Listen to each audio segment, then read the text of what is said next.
Hey, let's talk about something real. That feeling that sometimes creeps in, that feeling that you're supposed to be doing something grander. We're going to spend some time together exploring how to find that deep sense of meaning right where you are, in whatever season of life you find yourself, especially the ones that feel kind of unremarkable. So, have you ever had that feeling? You know the one. That little voice in the back of your head whispering that you're not doing enough, that you're falling behind while everyone else is racing ahead. It's that quiet anxiety that can just settle in and make you feel stuck. And it's no surprise we feel that way. I mean, it is everywhere. You scroll through your phone and see people living their best lives. You hear about another big career move, another huge milestone. And trying to keep up with that highlight reel, honestly, it is just plain exhausting. And this quote, wow, it just nails it. We start to see our own lives as a kind of waiting room. Like our real life, the main show, hasn't started yet. We're just killing time until we get the promotion, meet the person, or move to the new city. But living like that is a trap. So I want to propose a huge mental shift here. What if purpose isn't some shiny object in the distance that you have to sprint towards? What if it's not about some future, better version of you? What if the most profound purpose you'll ever find is available to you right now in this messy, imperfect, beautiful season you're in today?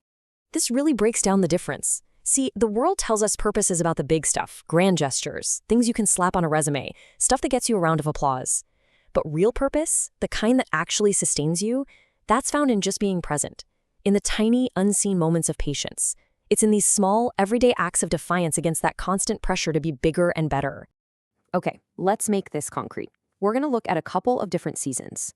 We'll start with one that can feel all-consuming, a time where it feels like you've lost yourself completely, the season of early parenthood. Just picture it. Your life used to be about projects, deadlines, measurable success, and now your entire world has shrunk down to nap schedules and diaper changes. You can feel totally invisible, like the old you is just fading away into these repetitive, exhausting tasks. It's a really disorienting feeling. And then you have a moment of clarity. In the deep quiet of the night, it hits you. This is the job right now. It's not flashy, it's not going to get you an award. But being there, being patient, being kind, that is literally shaping another human being's sense of safety in the world. And what could possibly be more purposeful than that?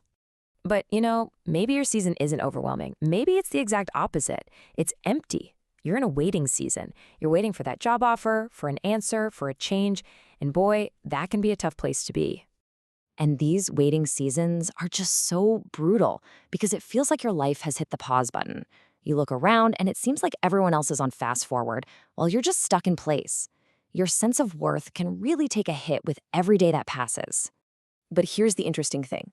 When you look back at those times, you often find these small, unexpected gifts hidden inside the waiting. Suddenly you have time to actually cook a meal you enjoy, to call up an old friend, to read a book just because you want to, not because you should. And maybe the biggest gift of all, you learn how to just be with yourself without needing to be productive all the time. All right, so we've talked about the overwhelming seasons and the waiting seasons. But what about the ones that are just dull? The daily grind, the routine where every Wednesday feels pretty much like every other Wednesday. This insight right here is so important. We think that life is what happens between the dull parts. But the truth is, most of our life is built from these ordinary, routine days. The magic isn't waiting for you at some future finish line. The enchantment is in how you walk the path you're on right now. So that's the big idea. But how in the world do we actually do this? How do you find meaning when it's an ordinary Wednesday, you're tired, and you're just not feeling it? Let's get really practical. The secret is to think small, like really small.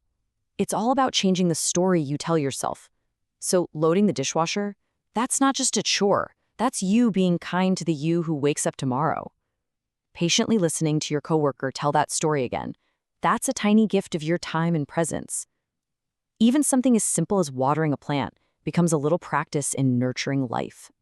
And let's call these actions what they really are. They're more than just tasks. They are little, everyday acts of defiance. They are your quiet rebellion against that loud, nagging myth that your life only has value when you're doing something big and noticeable.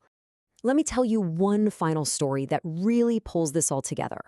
It's about a grandmother who lived her whole life, for the most part, in one small town. Her life wasn't what the world would call big or ambitious. And here's the beautiful part.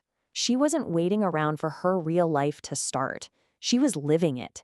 She was finding it right there in the ordinary, day-to-day rhythms of her life. So a life like hers proves this one incredible truth. A life built on a foundation of small, simple, devoted acts of love and care has an absolutely immense purpose. That right there is a life lived with meaning. So that all brings us right back here, to you. The question isn't about some 5-year plan or some far-off dream. It's about right now. In the small moments of your day, today, where will you find your purpose?